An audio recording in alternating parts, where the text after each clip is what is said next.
And this is where the investor said, this has got to be the worst idea I've ever heard. And so we gave ourselves 4 months. This is basically like a bet the company moment. And we're proud of what we had worked on. The world needed to see it. And if the company really did shut down afterwards, then so be it. And that ended up becoming the most impactful launch we've ever had as a company. It was the true inflection point. And I'm proud that we actually stuck to our guns and made it through.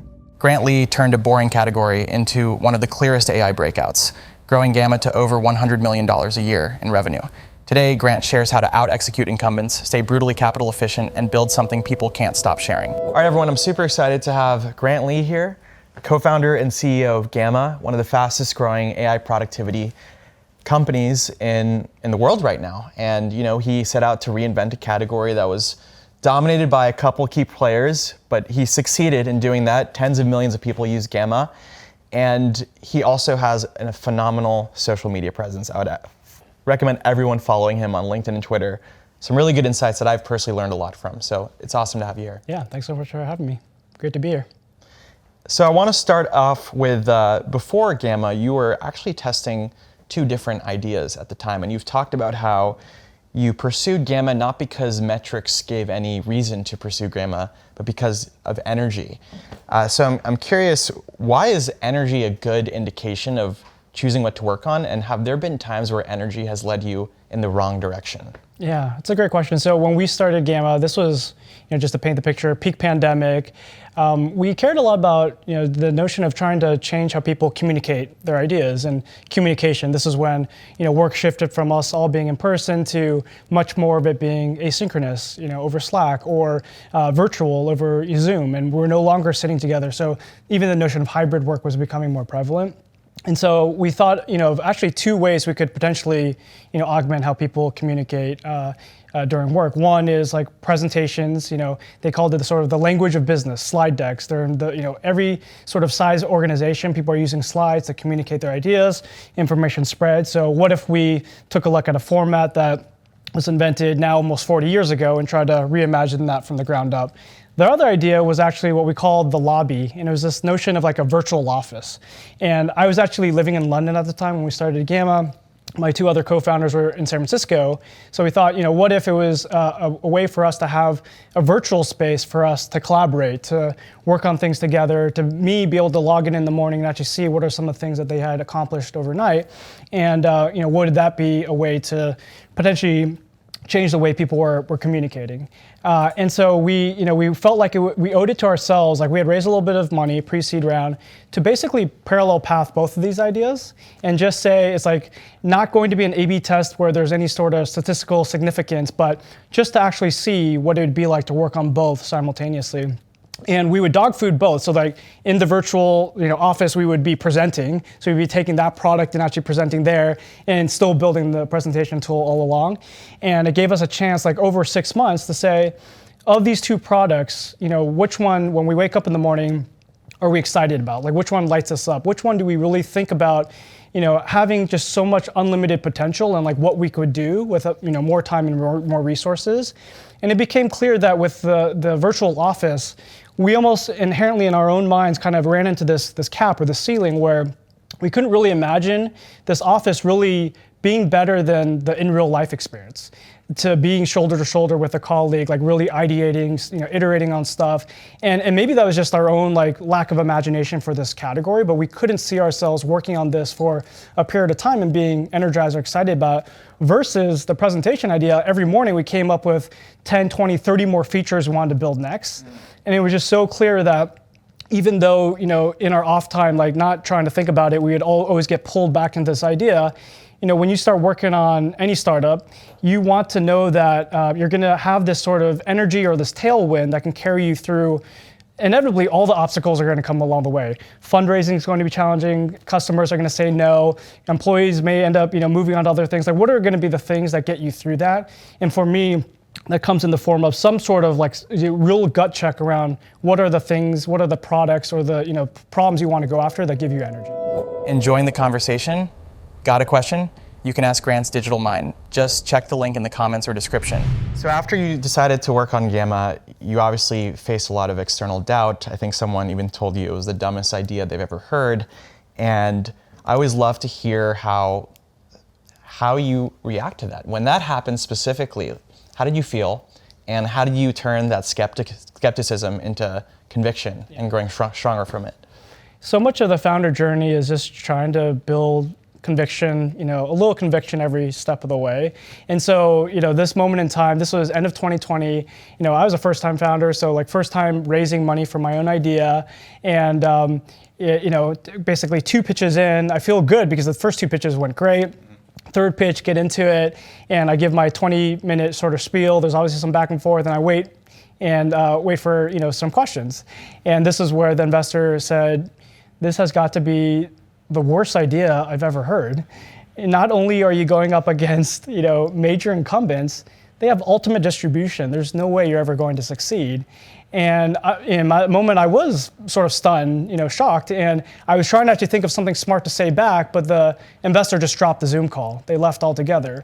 So they didn't even give me a chance to respond, and for better or worse, it was sort of a reality check. Hey, this market, this category we're trying to enter is going to be very, very difficult. Don't expect it to be easy. Fundraising is going to be hard. And so at least that helped me level set expectations.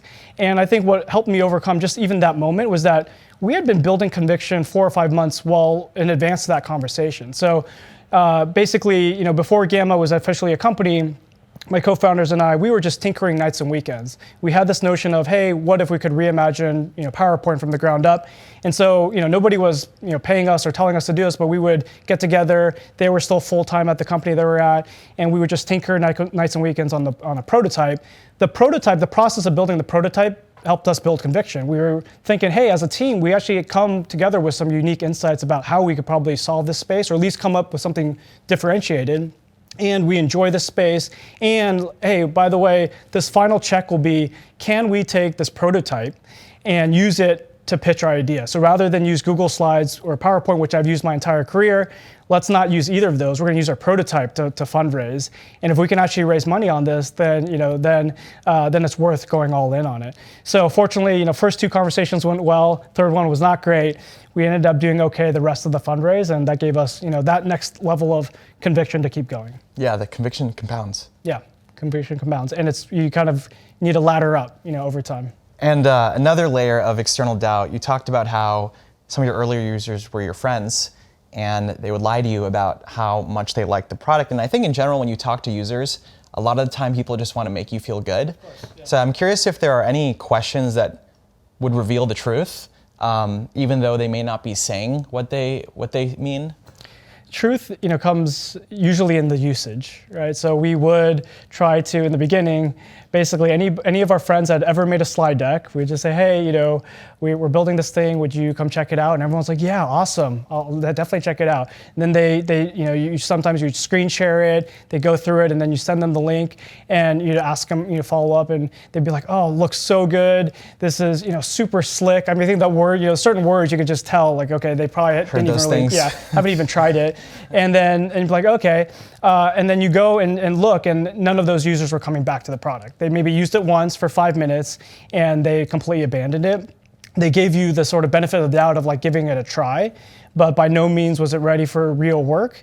And so, as much as it feels great to have someone say your product looks beautiful or the design looks great, it's not going to get real usage. So we'd always go back and say, okay, like are people using it, actually using the product, and what are they using it for? We realized at some point, we had to go beyond just our own friend network. So the best way was just to launch our public beta, put it in a place. In this case, we launched on Product Hunt, get the word out, and just see, does actual usage grow? Like, do you have people that like your product so much that they tell their friends or their colleagues about, and signups just organically grow? And for us, that has always been the ultimate test. Like, can you go beyond people using the product to actually want to come back over and over again? Was anecdotal evidence even worth paying attention to then? To a certain degree, yes. So one thing that was helpful, I think oftentimes, especially for a company, a lot of our early team came from Optimize, which, very grounded in sort of experimentation, and analytics and data. It is very helpful to have qualitative data. And qualitative data, one thing we've done early on is to be able to run these sort of market research or user studies where we asked the user to describe what they're seeing in the product and actually articulate walking through the product. So you can understand like what's actually going on in their head. Where do they get confused? And do they start using the same type of language that other users might use? And so for us, even though the early prototypes weren't solving the problem became clear because people were saying the same things. They were saying, this is kind of interesting, but what I really struggle with is formatting and design. Like I suck at PowerPoint. People would say things like, I suck at PowerPoint. It takes way too much to design, and I can never get my designer to help. So I'm stuck with something that looks ugly.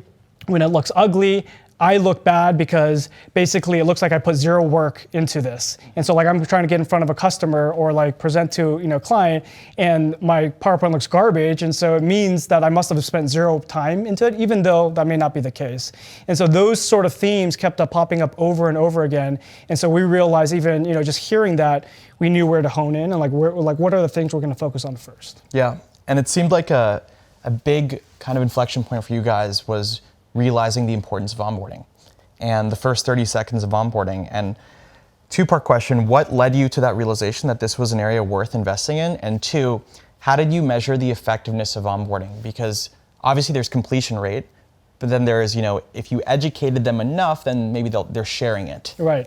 So what vectors did you optimize for onboarding? Yeah, in the beginning, our sort of test was, is this product sort of remarkable enough such that people would tell their friends about, right? Like, product could be interesting, but maybe just not, like, it doesn't really wow you, so they'll go on, and even if they use the product or they don't use the product, they're never gonna mention it to somebody else.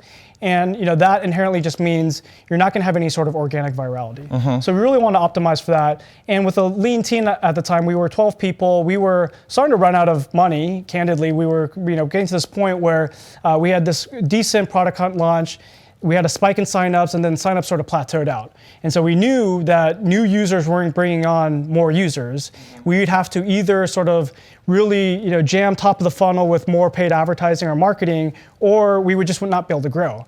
And so given that we had limited runway, we said, okay, this is basically like a bet the company moment. We have a few months to sort of figure out something to unlock some level of growth so that we have even our own, going back to conviction that we can continue building this product. And so we gave ourselves 4 months. We knew that we couldn't focus on everything, so let's just focus on, if the job is to really wow the new user, let's focus on the first 30 seconds. What can we do, all hands on deck, to change the first 30 seconds of a user experience such that there's a chance we earn the next 30 seconds, and there's a chance that when they leave the product, they go on and tell their friend about it. And so obviously around brainstorming of like, okay, how can you really compress that time to value within the first 30 seconds? That was where all the brain power went into, gave ourselves that sort of time constraint of 4 months, and ended up launching basically end of March 2023. One of your growth strategies was working with micro-influencers. Mm-hmm. And I'm curious, what gave you conviction that this was a growth strategy compared to all the other things you could do on growth? And what non-obvious incentives, or maybe they were obvious, did you set to make this specific program so successful? Totally, yeah. So at the time, this was obviously still early in just the overall AI wave that we're still going through. And what we noticed is that there were a lot of influencers at the time that would organically post about Gamma because it would be one of the new AI tools. They wanted to share it with their network, with their audience. And a lot of these posts or short form videos would perform pretty well. And we weren't paying them, and we just realized, when it comes to your initial distribution channels, will oftentimes follow a power law. So like, certain channels will just greatly outperform others. And for us, it seemed like short form and social content was just organically performing well. Mm-hmm. And so when we looked at even how platforms like TikTok were working at the time, many of those platforms, they were incentivizing, new micro creators to even come on the platform, and you didn't require a big following. And so we realized, okay, there's an opportunity for us to actually engage with, micro influencers at a much deeper level. And obviously we have limited budget, so we can't even pay the big influencers the money that they would want. And so how can we use this opportunity to kind of lean into it? Because we were already starting to see the organic piece of it working. Yep. So that was the initial inkling. And then part of going on that journey was like, well, if we're going to start building deeper relationships with our creators, I probably need to become a creator myself. So I just have deeper empathy. Like, what are they going through? How hard is this? And like, what does it take to create compelling copy, write a good hook, have good copywriting? And so that was also at the same time my own sort of journey into trying to become a creator myself. And becoming the creator allowed you to connect with them more, understand their needs? Connect with them more, and also just, I took it upon myself to try to build, one-to-one relationships with a lot of these creators. And for them, it was kind of different. It was almost awkward because in many cases, brands at the time almost treated it as like transactional, like a founder or CEO, they'd never spend time with a creator. And for them, it was like, okay, this is actually different. And then we could riff. Like I can understand, okay, what is your process for you to write a hook, and like, what does your audience care about? And we can think about, okay, within the context of Gamma, I'd obviously onboard them to using Gamma. They would oftentimes even, themselves start using the product. And then together we could figure out, okay, let's make this something that feels authentic to how you want to, articulate to your audience. So it doesn't just read like an ad. Like so many of these, creator campaigns, if the team or the marketing team is just giving you a script, then we all know what that looks like, and that's never gonna feel authentic. But if the creator actually likes your product or uses your product, and you're spending time like helping them refine the copy and the pitch, it ended up performing way better. And so to be able to even ask the creator the right questions, I felt like I needed to actually go through it myself to know what are the sort of obstacles along the way and kind of just appreciate the craft at a slightly deeper level. I want to switch to about your culture. Yeah. Because you've been super intentional about building a team of your 60 people, which is, I think, very small for the scale at which you're going after. And I think that's probably going to be more and more common. You've talked about how hiring slow is more important than, if you're going through explosive growth, you're just going to hire at all costs. Yeah. Did that lead to anything really breaking where you refused to hire people because they just weren't a culture fit and you couldn't find the right culture fit and you just didn't have enough people? It constantly feels like we're behind in many ways. So that is the feeling you have to get used to. I think it's choosing between two potential risks or downsides here. It's like, one, you overhire too quickly and you're creating work for people because you haven't actually identified or articulated what you want that person to work on. And there is the syndrome of like shiny objects. We're just going to chase a million different things and hope that few of them are going to work out. The risk of under-hiring or hiring painfully slow is what we call it, is that obviously you feel like you're behind, but the upside is that you're always ruthlessly prioritizing the things that you think are going to be the most impactful. And any person that joins has a lot of work to do. There is clear sense of ownership. You don't need to go off and tell them exactly what you need to do. You're like, hey, these are the bucket of things that we need to work on. And they can also have some sort of agency around, okay, how can I help move things along? And who else in the company can I collaborate with? There's almost an inherent sort of collaboration that gets baked in because the team is so small, and you have this mindset of being scrappy and in it together. No one else is coming here to save you. Like, you have to come and be prepared to kind of do it on your own. So we understood the two potential trade-offs, or like the risks here, and we felt like it was better to choose the latter, which is we're going to hire painfully slow, understand that means we're going to likely build fewer things and feeling behind at times, but we felt like that was the right trade-off. And as you scaled from 40, 50, 60, what have been the hardest cultural norms to preserve, if any? Yeah, the biggest thing is just when you're 12 people, which is, I have like these snapshot moment in time. Like 12 was when we did our big AI launch. We were in a converted 2-bedroom apartment. We had this moment where SVB bank collapse happened. And so it was like a moment of panic 2 weeks before our big launch. And so then when it was like, let's call an all hands, it was all of us getting into 1 bedroom, and me just telling like, okay, this is what's going on, this is what we're gonna do. And that was pretty easy. There was no lost messages, game of telephone. It was just everybody sitting in that 1 bedroom, part of the 2-bedroom apartment, and we can just really quickly go through that, answer questions, and immediately go back and do work. Now we're mostly in San Francisco, but we have a few remote team members. We're all on 1 floor, but now the floor is getting pretty big. And so there's so many different things even happening in our own office. What we do every week is show and tell, where anybody at the company can go up and present some update and share something with the team. Even that used to be like sacred time is becoming a little bit harder to preserve, because you have a candidate on site and like, founders need to meet with that candidate. Like sometimes we can't make the show and tell, a big update's presented there. You also want to share it in Slack. And so communication, just given the fragmented nature of a bigger team, becomes way harder. Yep. And so the muscle that we're trying to exercise now is over communication plus across multiple different channels so that you are optimizing your chance that most people have the context they need to do their job. Yeah, and you've talked about the importance of having a culture of people who work hard, but don't burn out. Yeah. And I'm curious, is that a function of who you decide to hire or rituals and traditions in the company that foster that kind of environment? Yeah, it's probably a little bit of both. I think part of this, we've gone through the exercise of, when there was a point in time when we were recruiting candidates and they would say, hey, we're applying for a company, I'm applying for a company and it's 996 culture, and what are your hours? And we didn't have a good answer for that. And so it was almost a forcing function for us to say, okay, well, when we were 12 people, again, going back to that, we never had to articulate it. We could see when people were in the office. And then as we got bigger, figuring out where that line was and philosophically, where is that line? And for us, we felt like building a tool like ours, which requires a lot of creative imagination. We're trying to invent a new category in many ways.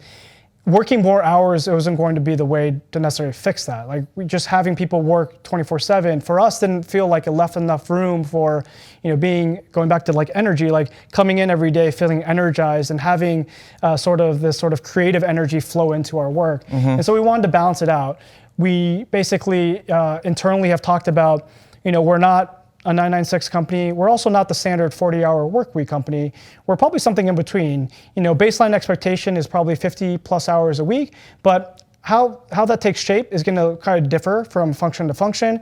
And it's much more about the outcomes and like the output rather than we're not clocking, we're not checking, clocking in every minute and checking people there. It's mostly around the output and can we hold ourselves accountable to that? For us, that felt more authentic.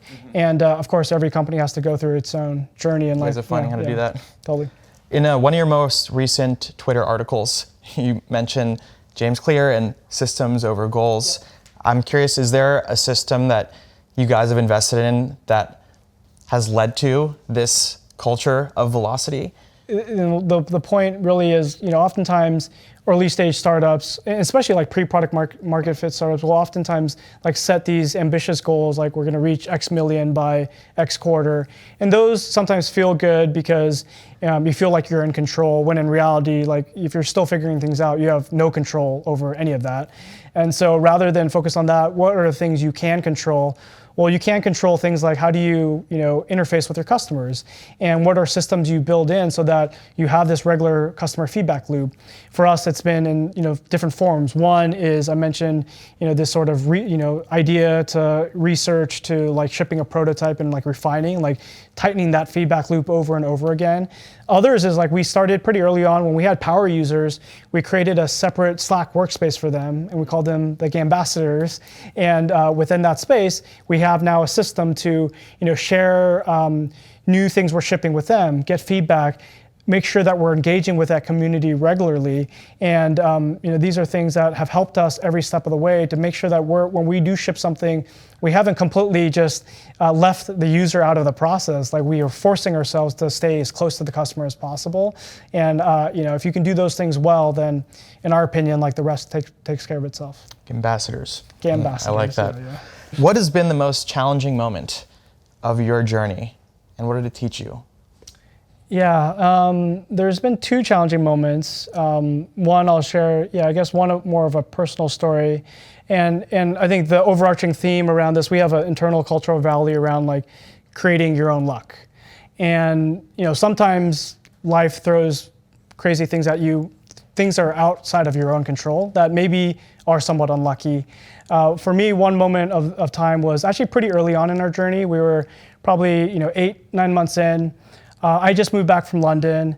My daughter, she was just over 1 year, she just had turned 1. She got really sick. She got encephalitis, which is basically a disease where your immune system starts attacking your nervous system. Very, very scary. I woke up one morning to see her, and she was basically completely paralyzed. We had to rush her to the ICU. And you can only imagine as a parent, like these are moments where nothing else matters. Yeah. And you're trying to just figure it out.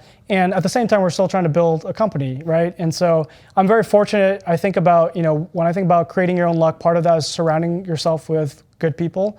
I'm very lucky to have two amazing co-founders and like a founding team that I could just, leave everything with them to know that they would continue making progress. And I had to step out. I couldn't be, in the room. I couldn't be at meetings. I had to help take care of my daughter. Unfortunately, she ended up having a full recovery, but in that moment in time, you're just faced with so much uncertainty. Without the right team, you will just, the company will buckle under the pressure of just not having the right leadership or the right guidance. And I think months before, obviously that particular moment, we had been preparing for how do we assemble a team that can make it through hard times. The second hard time was this Silicon Valley bank collapse, where all of our money was in a bank where we had no idea what was going to happen. And going back to surrounding yourself with a team that can endure through these challenging moments, I remember having this all hands where we're sitting in that room and deciding, should we push our launch back? We've been preparing 4 months for this bet the company moment. And while this is happening, Silicon Valley Bank decides they want to go under. And so do we just pause things? Because there's a good chance that we won't even be around as a company. So does any of this matter? And part of creating our own luck was saying that, we had worked way too hard for that moment to pass. We were going to ship something. We were proud of what we had worked on. The world needed to see it. And if the company really did shut down afterwards, then so be it.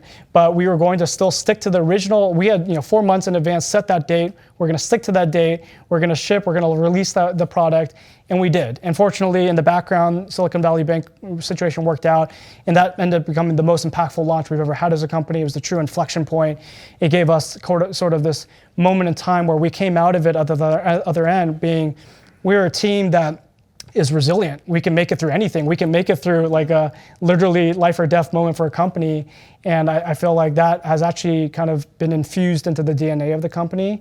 And I'm proud that we actually stuck to our guns and made it through. Launches are so big these days. Everyone has a launch video. What attributes of a launch have made your most successful launches go well? Yeah, this is another thing with like compounding.